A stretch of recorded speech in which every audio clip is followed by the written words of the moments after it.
El café se había enfriado en mis manos cuando escuché el portón de la casa. Era un sonido que conocía de memoria, el mismo chirrido metálico que había escuchado miles de veces durante los 25 años que viví en esta casa de la Colonia del Valle. Pero hacía 9 meses que no resonaba ese sonido. 9 meses exactos desde que el doctor Hernández me había dicho esas palabras que cambiaron todo. Señora Esperanza, el cáncer se ha extendido al hígado y los pulmones. Le quedan entre 3 y 6 meses de vida. Recuerdo perfectamente ese día. Era un martes lluvioso de noviembre. Había ido sola a la cita médica porque mis hijos estaban ocupados. Rodrigo tenía una junta importante en su empresa de construcción. Patricia tenía que llevar a los niños al pediatra. Siempre había una excusa. Ya desde las primeras consultas, cuando apenas era una bolita en el seno que creí que no era nada importante, empezaron las evasivas. «Mamá, seguro no es nada grave», decía Patricia por teléfono. Desde Monterrey, donde vivía con su esposo contador y mis 2 nietos que apenas conocía. Los doctores siempre exageran para hacer más estudios. Rodrigo era más directo en su negación. «Amá, tú siempre has sido muy fuerte. Esto va a pasar como todo lo demás». Y cambiaba de tema para hablarme de su nuevo proyecto de construcción en Santa Fe, de su esposa Marina, que estaba redecorando la casa, de todo menos de mi salud.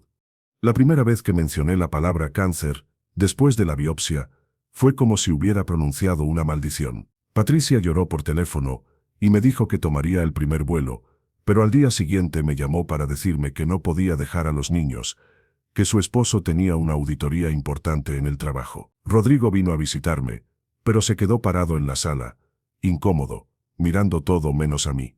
«¿Necesitas algo del súper, amá?», me había preguntado, como si mi cáncer fuera un problema que se podía resolver con una despensa bien surtida. Pero el momento que me rompió completamente fue cuando el doctor Hernández me dijo que necesitaba quimioterapia agresiva. Llamé a mis hijos desde el hospital mismo, con la voz quebrada por el miedo. «Mijos, necesito que vengan». «Mamá, ahorita no puedo hablar», me interrumpió Rodrigo. «Estoy en una reunión importantísima. Te llamo en la noche». Patricia fue más sutil. «Ay, mami, qué feo. Pero mira, yo no entiendo nada de eso. Mejor habla con Marina. Ella estudió enfermería antes de casarse». Marina, la nuera que apenas me dirigía la palabra en las reuniones familiares. Los primeros días de quimioterapia fueron un infierno que no le deseo ni a mi peor enemigo. Vómitos constantes, mareos, una debilidad que me hacía sentir como si me estuvieran vaciando por dentro. La señora Carmen, mi vecina de toda la vida, fue quien empezó a tocar mi puerta. «Oiga, doña Esperanza, está bien, no la he visto salir en 3 días». Le conté todo. Carmen, que había enviudado hacía 5 años y entendía lo que era estar sola, se convirtió en mi ángel guardián. Me llevaba calditos de pollo, me acompañaba a las quimioterapias cuando ya no podía manejar, se quedaba conmigo durante las noches peores. «¿Y sus hijos?», me preguntaba cada tanto. «Están ocupados», respondía yo, inventando excusas que cada vez sonaban más ridículas. La verdad es que Rodrigo había venido una vez durante esas primeras semanas. Llegó a media mañana, elegante como siempre, con su camisa planchada y su colonia caro. Pero cuando me vio en pijama, flaca y sin cejas, con el pañuelo en la cabeza para cubrir la falta de cabello, la cara se le descompuso. «Ay, mamá», había murmurado. «¿Te ves mal?», completé la frase. «Sí, mijo, el cáncer no es bonito». Se quedó 20 minutos. 20 minutos en los que habló de todo menos de mi enfermedad, del trabajo, del tráfico, del clima. Cuando se fue, prometió volver pronto. No lo volví a ver hasta el día que me dieron el diagnóstico terminal.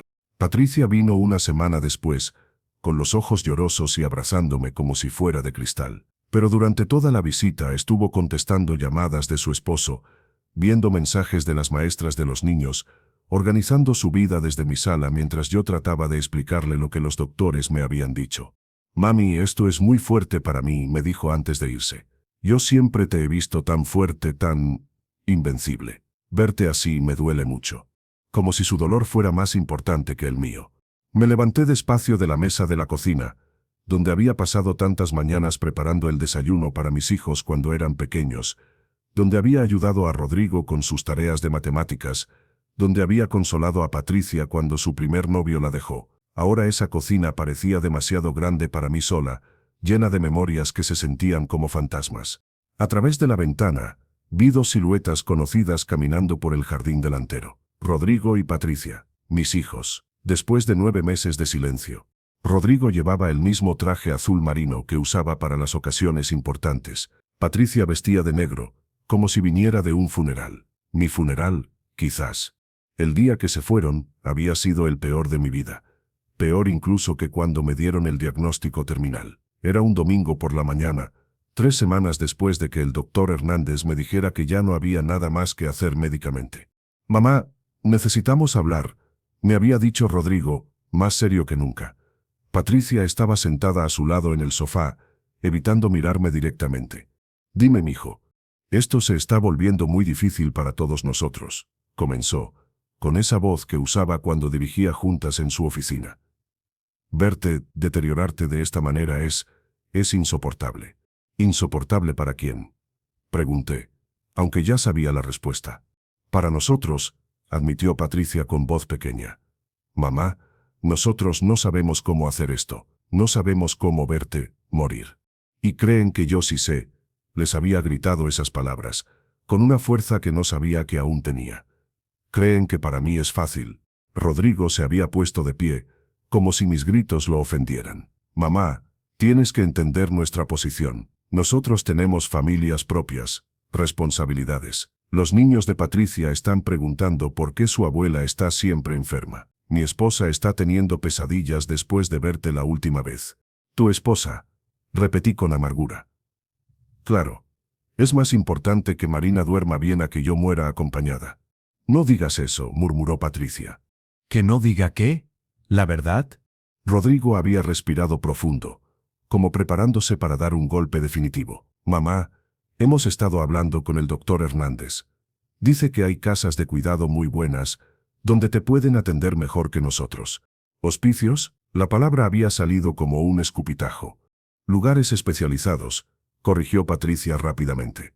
Con enfermeras profesionales, con todo lo que necesitas.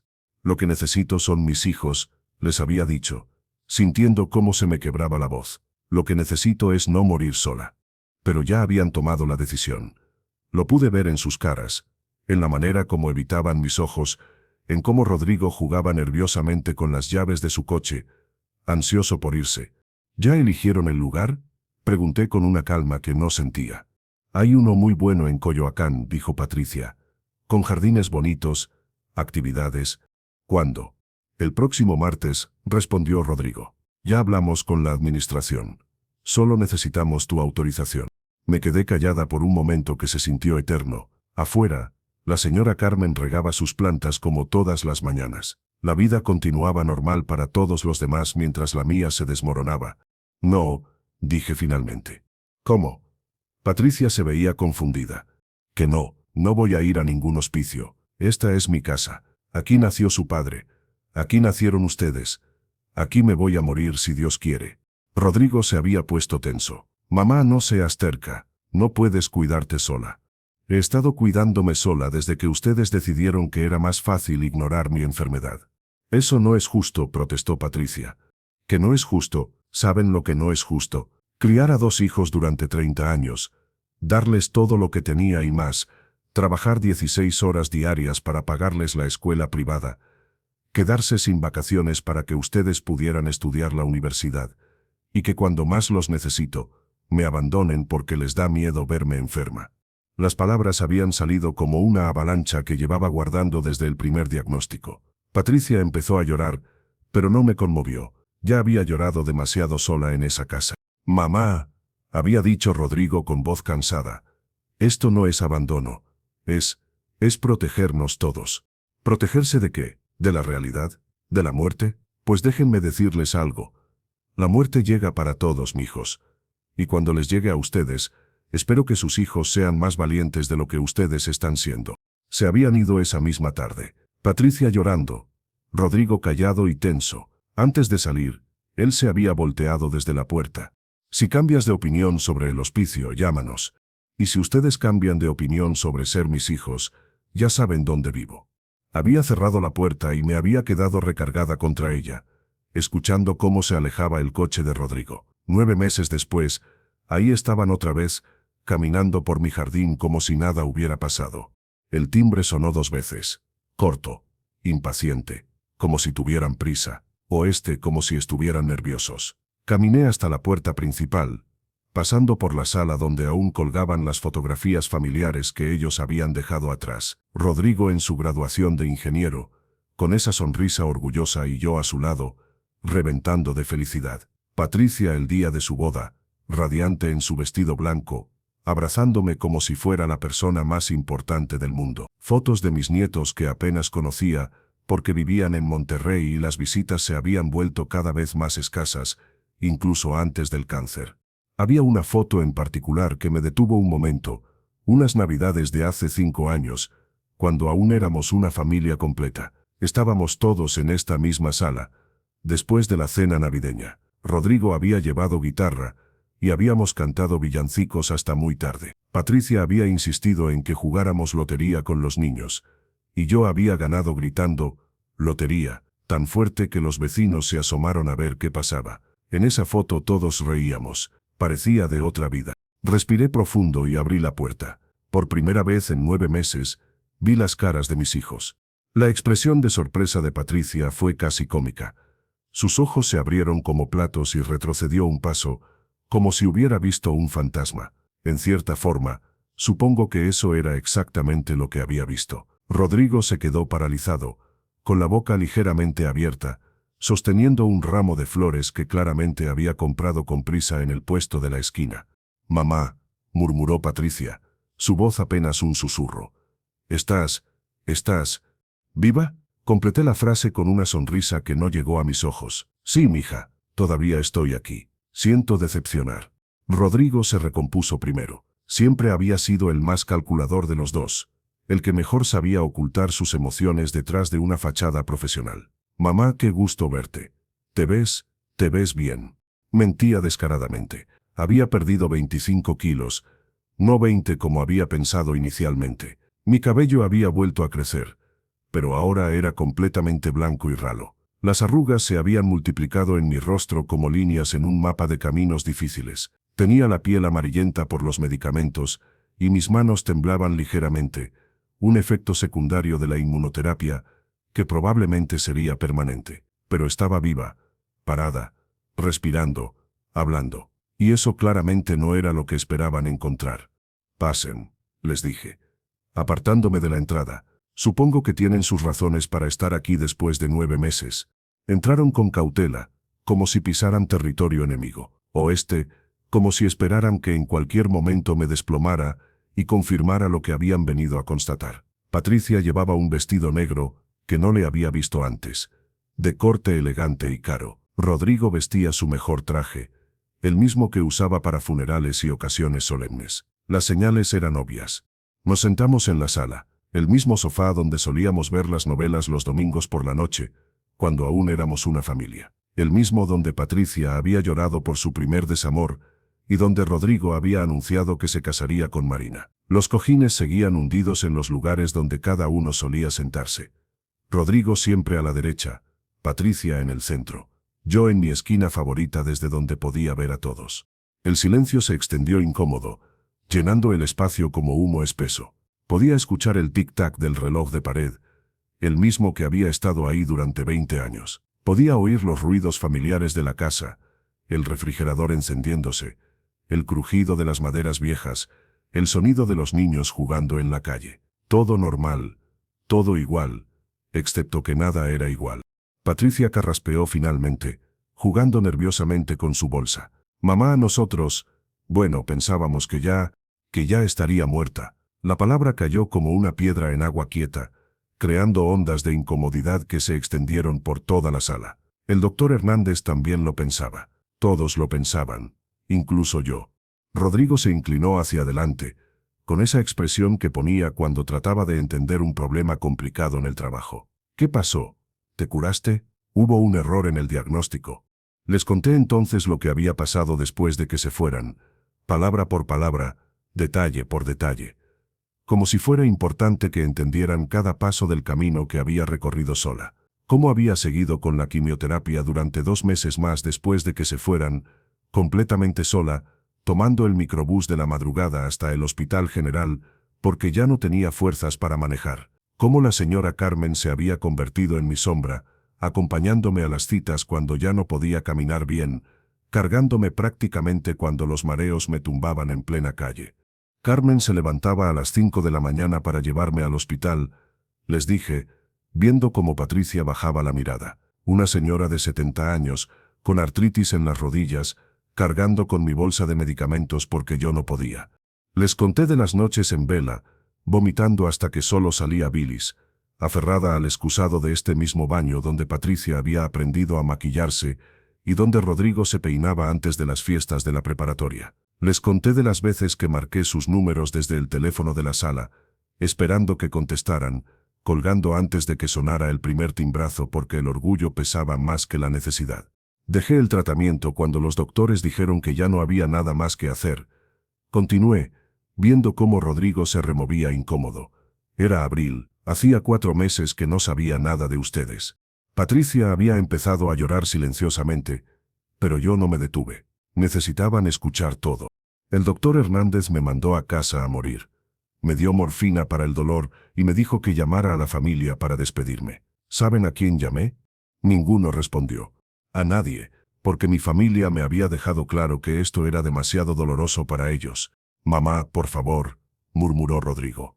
No, mijo, me dejaste hablar cuando te conté de tus problemas en el trabajo. Me dejaste hablar cuando tu matrimonio con Marina pasó por crisis. Ahora me vas a dejar hablar de mi cáncer. Rodrigo cerró la boca. Estuve 3 semanas esperando a morir. 3 semanas tomando morfina, viendo la televisión, durmiendo la mayor parte del tiempo. Carmen venía todos los días, me traía sopitas, me obligaba a bañarme, me leía el periódico porque yo ya no tenía fuerzas ni para eso. Les conté entonces del día que llegó el doctor Morales. Era un oncólogo joven, recién llegado de estudiar en Houston, que estaba formando un equipo para un ensayo clínico experimental. Necesitaba pacientes en fase terminal, personas que no tuvieran nada que perder. ¿Y por qué no nos dijiste nada?, preguntó Patricia, secándose los ojos con un pañuelo desechable. La pregunta me dolió más que cualquier quimioterapia. ¿Para qué? ¿Para que vinieran por lástima? ¿Para que se sintieran obligados? Ya me habían dejado muy claro que preferían recordarme como era antes que acompañarme como estaba. El tratamiento experimental había sido brutal. Inmunoterapia combinada con un medicamento que aún estaba en pruebas. Los efectos secundarios fueron peores que la quimioterapia tradicional, fiebres altísimas, erupciones en toda la piel, diarrea constante, dolores de cabeza que me hacían gritar. Pero funcionó, dije, viendo sus caras de incredulidad. Los tumores empezaron a reducirse después del 2.º mes. Al 4.º mes, habían disminuido un 50%. Al 6.º mes, 70%. ¿Y ahora?, preguntó Rodrigo. Ahora estoy en remisión parcial, no curada pero tampoco muriendo. El doctor Morales dice que puedo vivir años, tal vez décadas, o que puede regresar mañana. Es como vivir con una bomba de tiempo en el pecho, pero al menos es vivir. Patricia se había puesto pálida. Todo este tiempo, nosotros pensaban que ya estaría muerta y enterrada. Lo sé. Por eso están aquí. Rodrigo intentó protestar, pero lo callé con una mirada. No me insulten negándolo. Los conozco desde que nacieron. Sé cuándo mienten. El silencio volvió a instalarse, pero ahora era diferente. Era el silencio de la culpa, pesado y asfixiante. Rodrigo jugaba con sus llaves, un tic nervioso que tenía desde niño cuando lo regañaba por algo. Patricia revisaba su teléfono cada pocos segundos, como si esperara que alguien la rescatara de esta conversación. Finalmente Rodrigo habló. Bueno, dijo con esa voz profesional que usaba para ocultar sus emociones, vinimos porque, bueno, habíamos hablado con el licenciado Moreno sobre los trámites. Ahí estaba, la verdadera razón de su visita. ¿Qué trámites, Rodrigo? Los de la herencia, mamá. Pensábamos que necesitábamos empezar con el proceso legal. Patricia lo miró con reproche, pero no lo contradijo. Entiendo, dije, levantándome del sillón. ¿Quieren café? Seguramente será una conversación larga. Fui a la cocina a prepararles café de olla, como les gustaba de niños. Mientras esperaba a que hirviera el agua, los escuché susurrar en la sala. No podía distinguir las palabras, pero el tono era de preocupación. Cuando regresé con las tazas, Ambos estaban más serios. Mamá, comenzó Patricia, queremos que sepas que no vinimos solo por eso. No, también queríamos, bueno, saber cómo estabas, ver si necesitabas algo. Rodrigo asintió con demasiado entusiasmo. Sí, claro, podemos ayudarte con lo que necesites. Los gastos médicos, la casa. ¿La casa? Los miré a ambos. ¿Qué pasa con la casa? Se miraron entre ellos antes de que Rodrigo hablara. Bueno, es que pensábamos si vas a seguir viviendo sola, tal vez sería mejor venderla, mudarte a un lugar más pequeño, más fácil de mantener. ¿Y el dinero de la venta?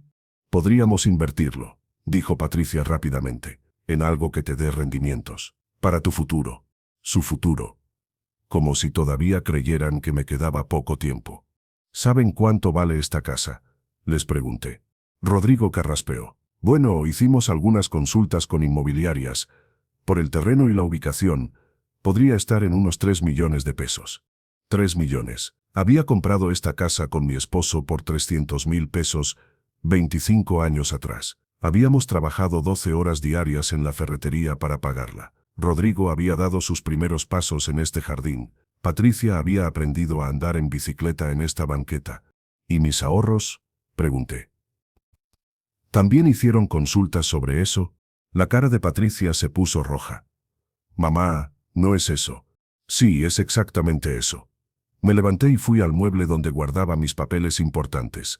Saqué el estado de cuenta del banco y se los mostré. ¿Esto es lo que vinieron a buscar?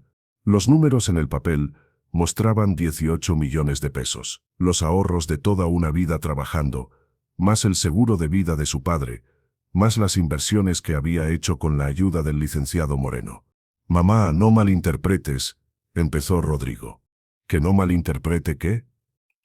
Mi voz sonó más dura de lo que pretendía, que desaparecieron cuando pensaron que me iba a morir, y ahora regresan cuando huelen el dinero. Patricia empezó a llorar. No es justo que digas eso. Que no es justo. ¿Saben lo que no es justo? Pasar 9 meses sola, vomitando sangre después de cada quimioterapia, sin saber si iba a despertar al día siguiente. Eso no es justo. Rodrigo se puso de pie. Mamá, ya basta. Nosotros también sufrimos. Ah, ¿sí? ¿Dónde? En sus casas cómodas en Polanco y Monterrey. Sufrieron tanto que no pudieron ni mandar un mensaje preguntando cómo estaba. Pensábamos que ibas a morir, gritó Patricia. No queríamos ver eso. Pues qué lástima que no morí como esperaban. Las palabras quedaron flotando en el aire como humo tóxico. Patricia dejó de llorar de la impresión. Rodrigo se quedó con la boca abierta. Me senté de nuevo, súbitamente cansada. Perdón, no quise decir eso. Pero sí lo había querido decir. Durante 9 meses había cargado con esa rabia, con esa sensación de abandono que me comía por dentro peor que cualquier cáncer. Mamá, dijo Rodrigo en voz baja. Nosotros no sabíamos cómo manejar la situación. ¿Y creen que yo sí sabía? Era mi vida la que se acababa, no la de ustedes. Patricia se limpió las lágrimas con un pañuelo desechable. Teníamos miedo. Yo también tenía miedo, pero lo enfrenté sola. El reloj de la pared marcaba las 4 de la tarde. El mismo reloj que había estado ahí cuando ellos eran niños, cuando llegaban de la escuela y yo les preparaba quesadillas mientras me contaban sobre su día. ¿Saben qué es lo que más me dolió? Les pregunté. No fue el cáncer, no fueron las quimioterapias. Fue despertar cada mañana y recordar que mis propios hijos habían decidido que era más fácil llorar mi muerte que acompañar mi vida. Rodrigo se cubrió la cara con las manos. Patricia siguió llorando en silencio. Pero vinimos, murmuró ella. Estamos aquí. Sí, están aquí. 9 meses tarde y por las razones equivocadas, pero están aquí. Me levanté y fui hasta la ventana. La tarde estaba cayendo y las luces de la colonia empezaban a encenderse. La señora Carmen regaba sus plantas en el jardín de al lado. Ella había sido más familia para mí en estos meses que mis propios hijos. ¿Qué quieren que haga? Les pregunté sin voltearme. ¿Que actúe como si nada pasó? ¿Que divida mi herencia entre ustedes y me vaya a vivir a un asilo mientras esperan a que me muera de verdad? No queremos eso, dijo Rodrigo. Entonces, ¿qué quieren? Hubo un largo silencio antes de que Patricia hablara. Queremos una segunda oportunidad. Me volteé para mirarlos. Por primera vez desde que llegaron, vi algo genuino en sus rostros. No era solo culpa o interés económico, era algo parecido al arrepentimiento. Una segunda oportunidad, ¿para qué? Para ser tus hijos otra vez, dijo Rodrigo. Para estar contigo el tiempo que te quede, sea mucho o poco. Y si me quedan 20 años más, se miraron entre ellos. Entonces 20 años más, dijo Patricia. Los estudié por un momento. Patricia tenía ojeras que no había notado antes. Rodrigo se veía más delgado, más cansado. Tal vez realmente habían sufrido durante estos meses, a su manera. ¿Saben una cosa?, les dije. El doctor Morales dice que mi respuesta al tratamiento es casi un milagro, que tengo posibilidades reales de vivir muchos años más. Eso es maravilloso, mamá, dijo Patricia. ¿Lo es? Aunque eso signifique que tendrán que esperar mucho más tiempo para heredar. Rodrigo se levantó y caminó hacia mí. Mamá, te juro por la memoria de papá que no vinimos por el dinero. ¿No? Bueno, sí, al principio sí, admitió, y Patricia lo miró horrorizada. Pero cuando te vimos viva, cuando te vimos bien, todo cambió. Me senté de nuevo en mi sillón favorito. ¿Qué cambió? Nos dimos cuenta de lo que habíamos perdido, dijo Patricia. No solo el tiempo contigo. Nos perdimos a nosotros mismos. No hemos sido las personas que papá quería que fuéramos. Su padre habría estado muy decepcionado de ellos. Era cierto. Él había sido un hombre que enfrentaba los problemas de frente, que nunca abandonaba a la familia. ¿Y ahora qué?, les pregunté. Ahora queremos quedarnos, dijo Rodrigo. Patricia puede trasladarse a la oficina de México. Yo puedo manejar mi negocio desde aquí. Queremos cuidarte, acompañarte. ¿Hasta que me muera? Hasta que te mueras, confirmó Patricia. Y si eso es en 20 años, mejor. Los miré a ambos por un largo momento. Todavía sentía rabia, todavía me dolía el abandono, pero también eran mis hijos. Los había cargado en mi vientre, los había criado, les había enseñado a caminar y a leer. Hay condiciones, les dije finalmente. Las que quieras, dijeron casi al unísono. Primera, nada de hablar de herencias o dinero hasta que realmente me esté muriendo. Y cuando digo realmente, me refiero a que esté en coma o algo así. Asintieron. Segunda, van a conocer a la señora Carmen, y le van a agradecer todo lo que hizo por mí. Ella es la razón por la que seguí adelante cuando ustedes no estaban. Volvieron a asentir. Tercera, los domingos comemos juntos. Aquí en esta casa, como antes. ¿Y si tenemos compromisos?, preguntó Patricia. Los domingos son sagrados. O están aquí o no están en mi vida. Está bien, dijo Rodrigo. Cuarta y última, si vuelven a desaparecer, si vuelven a abandonarme cuando las cosas se pongan difíciles, no habrá una tercera oportunidad. ¿Entendido? Entendido, dijeron. Me levanté y fui a la cocina. Volví con el testamento que había redactado con el licenciado Moreno hacía 3 meses, cuando creí que no volvería a verlos. Este es mi testamento actual, les dije, mostrándoles el documento. En él, dejo todo mi dinero y propiedades a un asilo para enfermos de cáncer. Sus caras palidecieron. Pero, continué, si demuestran que realmente quieren estar en mi vida, que no es solo por interés, podemos hablar de modificarlo. ¿Cómo podemos demostrártelo?, preguntó Patricia. Tiempo, dije simplemente. El tiempo lo demuestra todo. Rodrigo se acercó y por primera vez en 9 meses me abrazó. Olía al mismo perfume que usaba desde joven, y por un momento fue mi niño otra vez. Te extrañé mucho, mamá, murmuró contra mi hombro. Patricia se unió al abrazo. Perdónanos, por favor, perdónanos. Los abracé de vuelta, sintiendo cómo la rabia empezaba a transformarse en algo parecido al alivio. No era perdón completo, no todavía, pero era un comienzo. Hay que preparar la cena, dije, separándome de ellos. ¿Se acuerdan cómo hacer enchiladas rojas? Patricia sonrió por primera vez desde que llegó. Creo que sí. Pues vamos a la cocina, y me van a contar todo lo que ha pasado en estos 9 meses. Todo. Mientras caminábamos hacia la cocina, escuché de nuevo el sonido del portón. Esta vez era la señora Carmen, que venía a traerme el pan dulce que compraba todas las tardes en la panadería de la esquina. Señora Esperanza, gritó desde el jardín. ¿Está todo bien? Vi que tenía visitas. Sí, doña Carmen, le grité de vuelta. Son mis hijos, ya los va a conocer.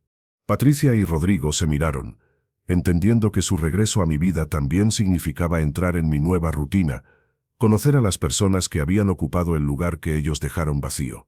Esa noche cenamos enchiladas rojas y frijoles refritos en la mesa de la cocina, como no había pasado en años. Hablamos de todo y de nada, de los nietos que apenas conocía, de los trabajos de mis hijos, de mi tratamiento, de los planes para el futuro. Cuando se fueron, ya de madrugada, prometieron volver al día siguiente, y pasado mañana, y todos los días que hicieran falta. Los vi alejarse por la ventana de la sala, y por primera vez en 9 meses, no me sentí completamente sola. Tal vez el cáncer me había quitado muchas cosas, pero también me había enseñado algo valioso, que el amor verdadero no es el que nunca se rompe, sino el que encuentra la manera de repararse. Al día siguiente, Rodrigo llegó con una maleta. Me voy a quedar unas semanas, dijo, para ayudarte con lo que necesites. Patricia apareció por la tarde con sus niños, mis nietos de 4 y 6 años que corrieron por el jardín donde su madre había jugado décadas atrás. Esa noche, mientras preparaba el café de olla para el desayuno del día siguiente, pensé en lo extraña que es la vida. Había estado preparándome para morir sola, abandonada por quienes más quería, y ahora, contra todos los pronósticos médicos y familiares, estaba viva y rodeada de nuevo por mis hijos. No era el final feliz de las películas. Todavía había rencores que sanar, confianza que reconstruir, tiempo perdido que nunca se recuperaría. Pero era un comienzo. Y a los 62 años, después de haber estado al borde de la muerte, había aprendido que los comienzos pueden ser tan valiosos como los finales. El cáncer seguía ahí, controlado pero presente. Los doctores decían que podía vivir años o que podía empeorar en cualquier momento, pero ya no tenía miedo, porque había descubierto que lo peor que puede pasarle a una madre no es morir, sino creer que sus hijos no la aman. Y ahora, mirando las maletas de Rodrigo en el cuarto de visitas y los dibujos de mis nietos pegados en el refrigerador, sabía que pasara lo que pasara, no moriría sola. Esa certeza valía más que cualquier herencia,